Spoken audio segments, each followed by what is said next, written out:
So we're back here on the County Pulse on Lone Star Community Radio, Conroe's FM 104.5 and 106.1.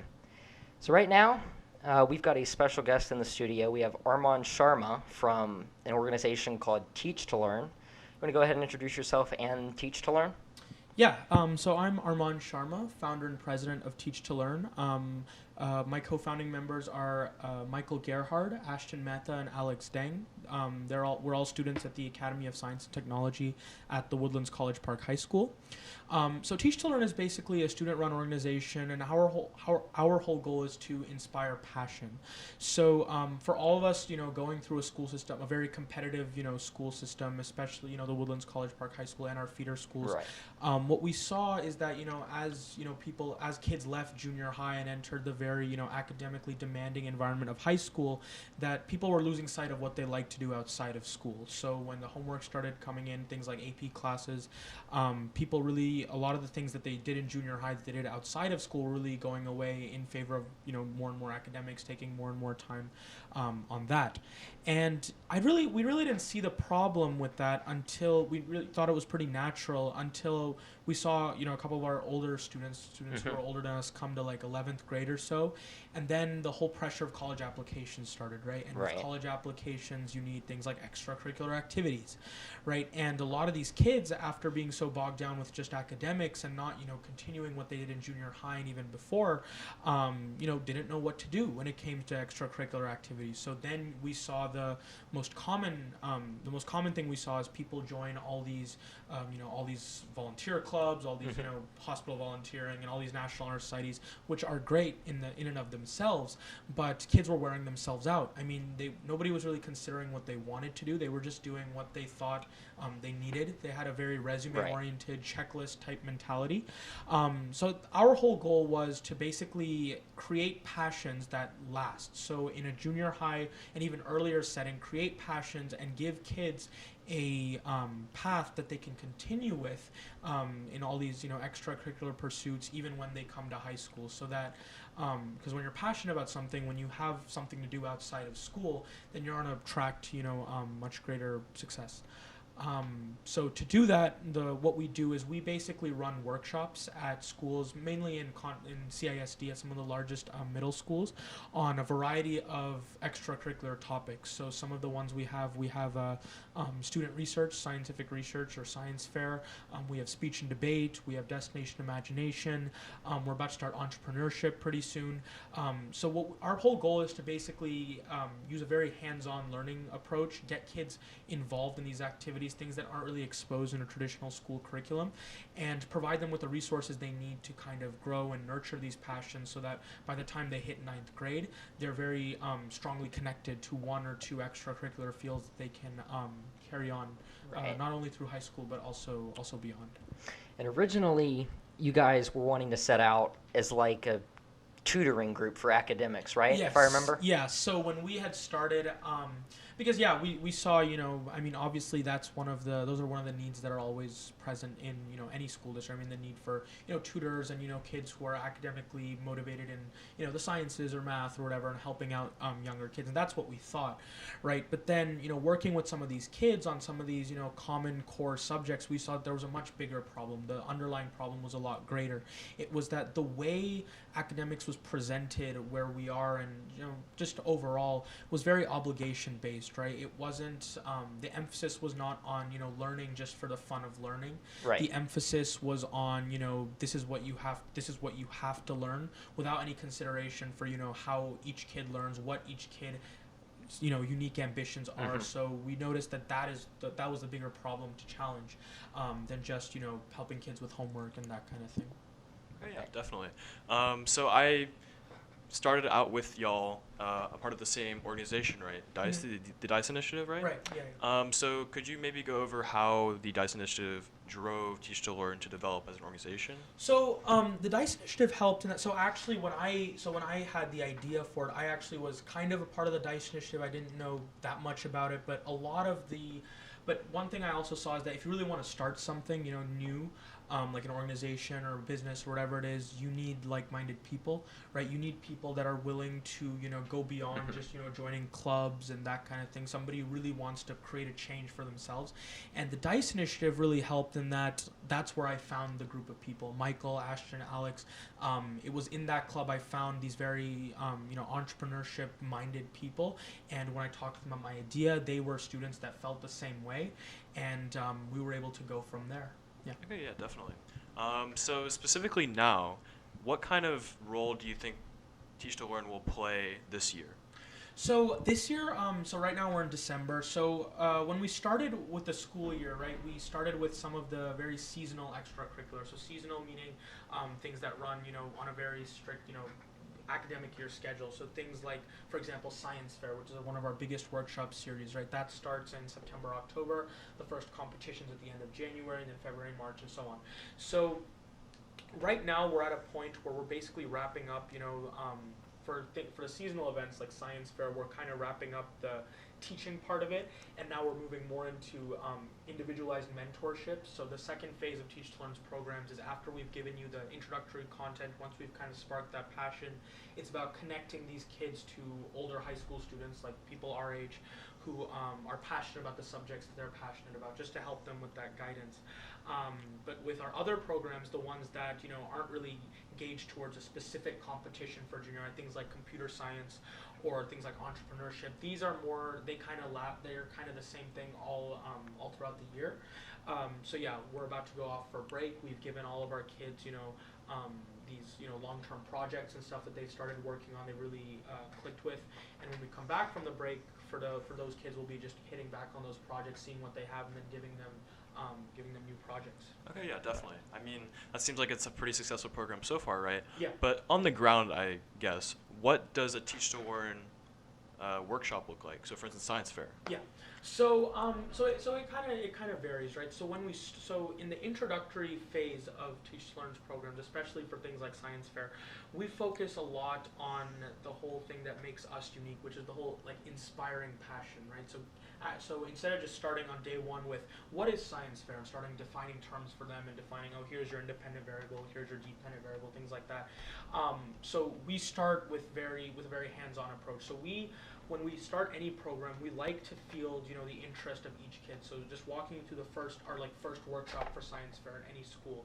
One of the first things we do is we talk about, what is it about, what is it about when you think of the word science, what comes to mind, right? And we talk to all these kids and we have them do icebreaker activities and that kind of thing. They talk about, some kids say, I think science is, creating baking soda volcanoes, and I like things that blow up. And then there's some kids who are like, I really like, I had this one kid who was like, he loved astrophysics and he wanted to, he was really interested in stuff that SpaceX was doing and things like that. So all these different perspectives, right?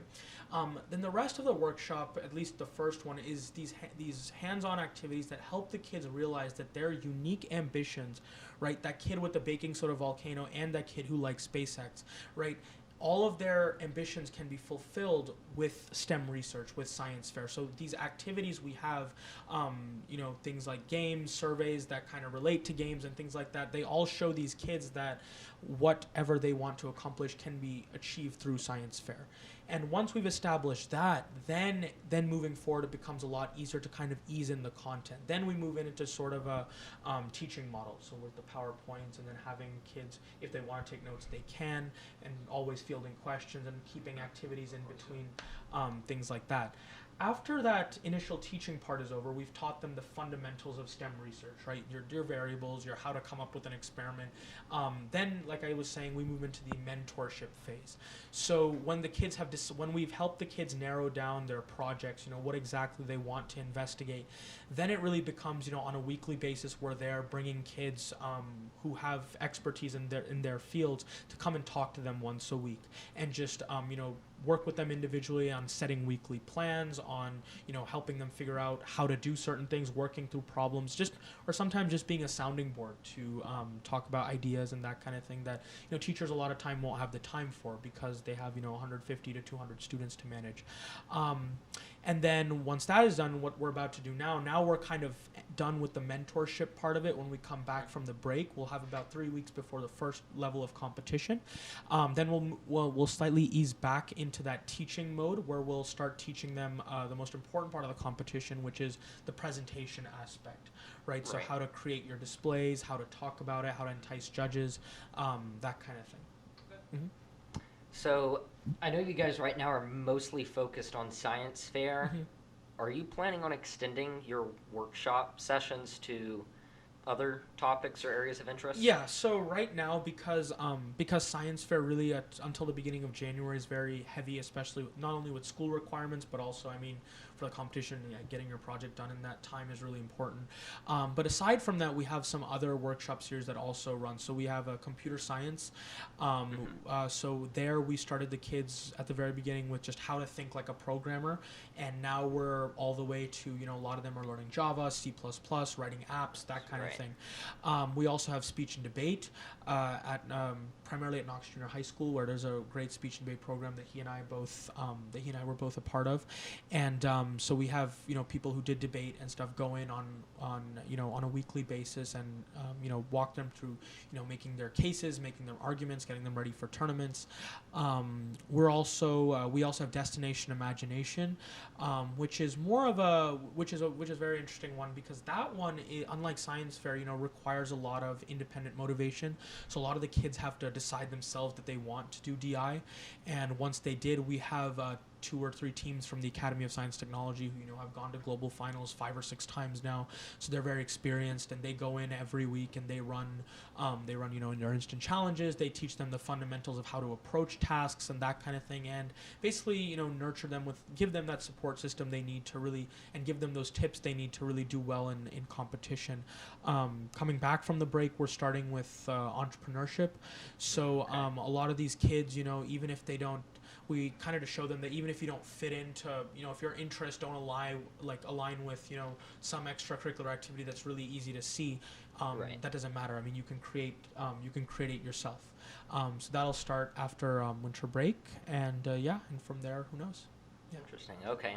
So I guess more about the entrepreneurship thing. Mm-hmm. So you're going to be doing workshops on that, right? I guess. Yeah. So as of now, it's still in the planning phases. But our whole goal with that is, once again, teaching entrepreneurship, because we've seen, me and especially my team members have seen a lot of entrepreneurship programs. They've been through a lot of them, and for entrepreneurship, the biggest challenge we're facing right now is making sure that, these are still kids, right? 6th to 8th grade. So it's about finding the right balance between teaching the entrepreneurship mindset versus teaching the technicalities of entrepreneurship, right? So so our curriculum planning is going towards finding that balance right now, but yeah, it seems to be developing pretty well. And our hope is, we can get a lot of these kids started on their own independent projects, or even if they don't, jump with it right away, at least they have the knowledge that this kind of opportunity exists, that people do this at a high school level or even younger, and that, I think, definitely helps them grow beyond the activities that are available to them. Yeah. And so, more about sessions and whatnot. Mm-hmm. Can people create their own workshop? Because I remember when I applied, because I help at the McCullough workshops for science fair. Yeah. Can people create their own session and host it if they want? Yes. If there's enough demand? Right, definitely, yeah. So what we do, right, is, because we realize that we can't teach everything. Like for me, when I started out with just science fair, because that's what I knew how to teach and that kind of thing.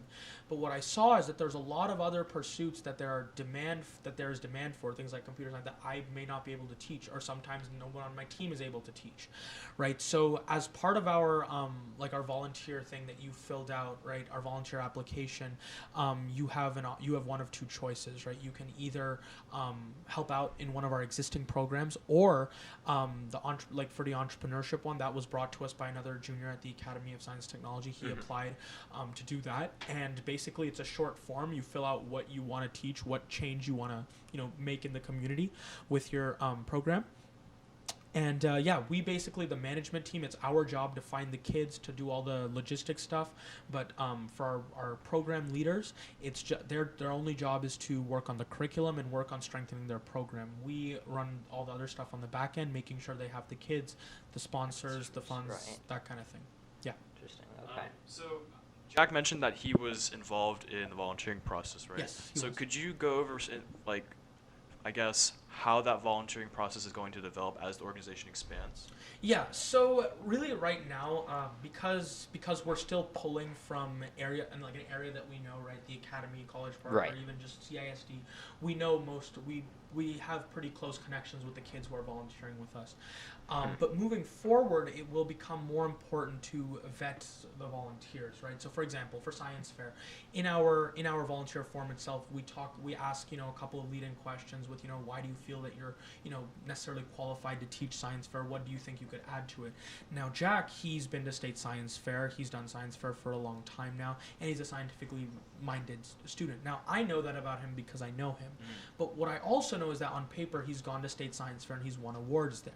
So that kind of thing is what really helps us, it expedites this volunteer selection process, right? Because there are people who, would like to teach and that kind of thing, but because we're working with kids who are so young, we need to make sure that the help that they're getting is from people who know exactly what they're doing.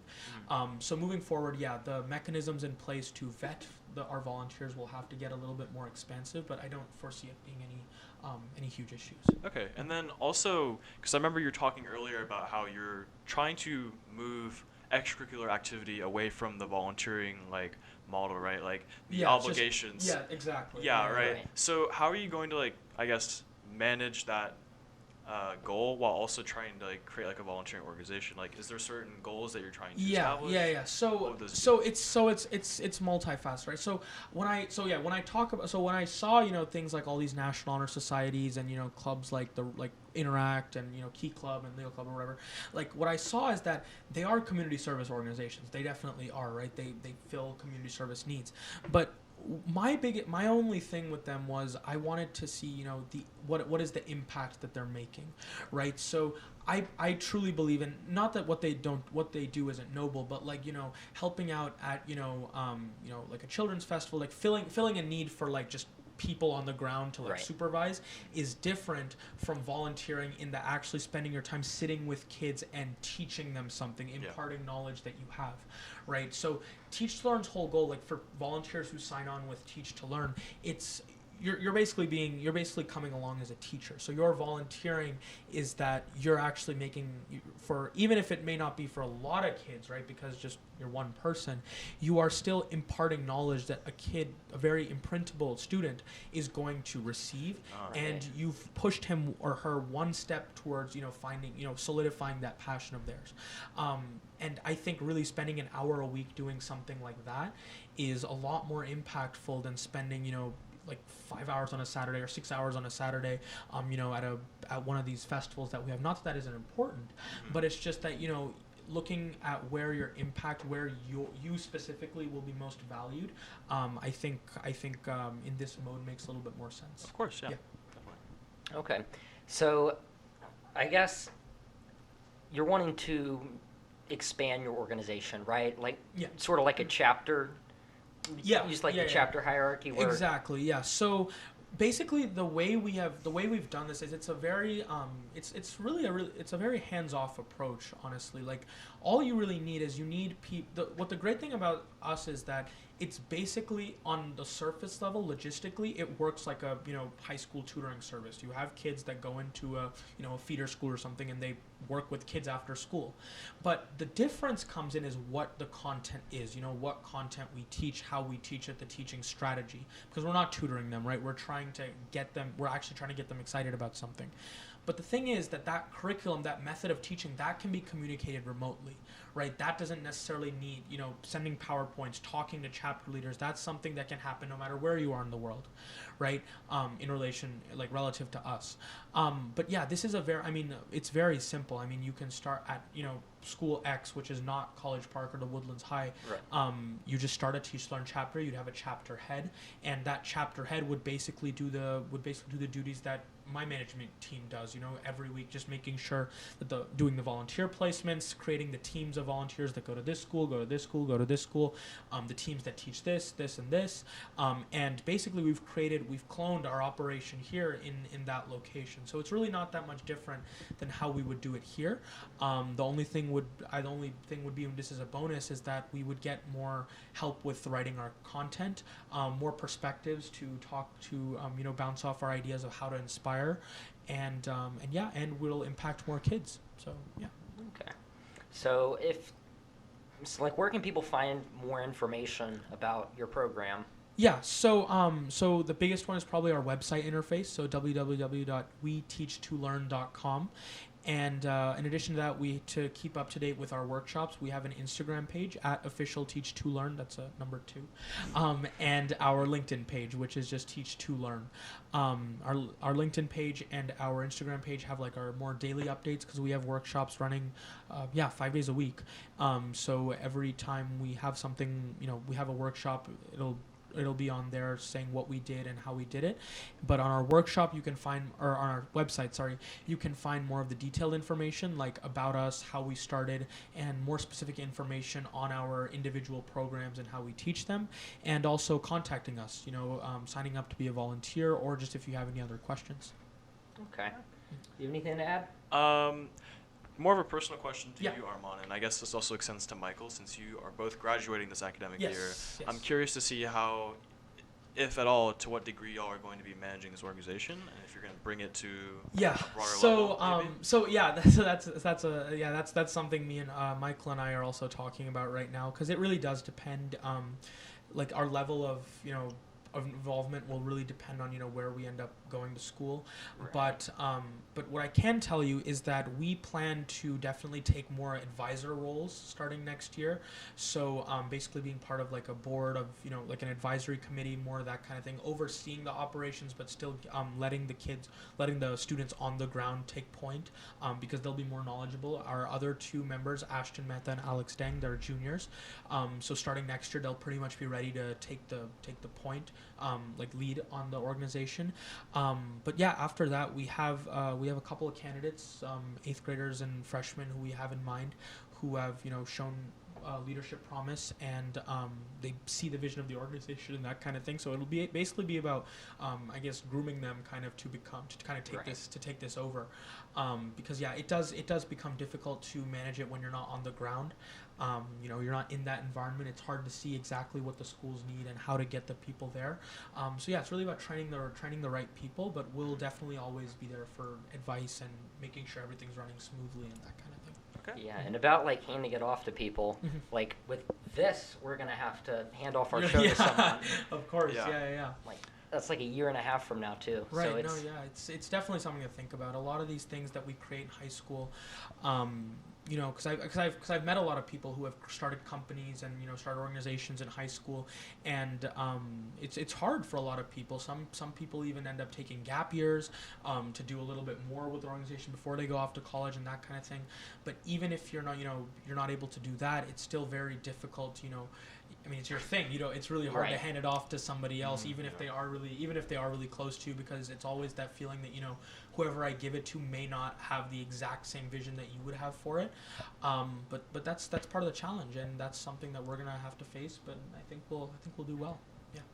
yeah, because I mean that's the thing. Like since we started this show, Mhm. so again we're running on a community FM station. Right. There's not many of those that exist in the U.S. Right, who right. will be like who are seeking people out to Right. volunteer to put a show on there. Understood. Yeah. So it's kind of like a pretty rare experience that Mhm. wherever we're gonna go on after this. Right, that you'll It'll- find someone. yeah. It's hard. Yeah, no, I've thought about it myself. And honestly, like starting it, and it was really late for me to start as well. I mean, because I remember when I first started Teach2Learn, a lot of these thoughts that I had about education and how it was being delivered to us where we live and that kind of thing. I mean, I had all those thoughts from 8th or 9th grade, but because I didn't really have something that showed me that that kids actually do this. They start things. Right. I just thought keep your head down, do what you're doing. But then when I got to junior year and senior year, then I realized that all right, I think it's time to do something with it. And it's hard, yeah. I mean, having to work on things like college apps and stuff, knowing that this problem is still out there, and still wanting to do this over everything else. But yeah, one of the biggest lessons that I've learned is delegation. As head of the organization, like it comes to a point that I can't be in 7 places all week, right? I mean, because we have so many workshops running it. Ideally, I'd want to be at each of them, right? Mm-hmm. But I've learned the biggest skill, especially in leading this kind of thing, is finding and training the right people to be the virtual you at all these different locations, because that's how you grow, right? If you're limited by the fact that you're just one person, right? So yeah, I think that's one of the greatest lessons I've learned from Teach2Learn. That's something I hope to carry on to future endeavors, and yeah. Well, I can say I'm pretty impressed with not only all of the stuff you've developed in the last few months, because again, this is a rather new organization. Yeah. But it seems like you have it set up for success in the future. So thank you. Yeah, Appreciate it so very- much. Definitely. Thank you. I'll definitely be following it myself. And if you guys are actively seeking or new chapters to expand, we'll definitely give you guys a shout out here. Yes. No. Yeah. I appreciate it. Yeah. Over for time. Sure. Mm-hmm. Yeah, but is that it? You have anything to add? I think so. Did you want to restate your social media real quick before? Yeah, so our social media, so for Instagram, it's at official Teach2Learn, all lowercase, except for the two is a number 2. And for our LinkedIn, it's Teach2Learn, spaces between Teach2 and Learn. 2 is also a number 2. And our website is www.weteach2learn.com, and 2 is also number 2. Yeah, I'll be sure to put that in the podcast All right. description and everything. Thank you so much. I appreciate it. But yeah, that concludes the end of this episode for this week. We're going to try and get one in again before Christmas. I know it's been 3 weeks to almost a month since the last one we've done. I mean, time has just flown by. It's been so much. But we'll try and get another episode squeezed in there before Christmas in about 2 weeks.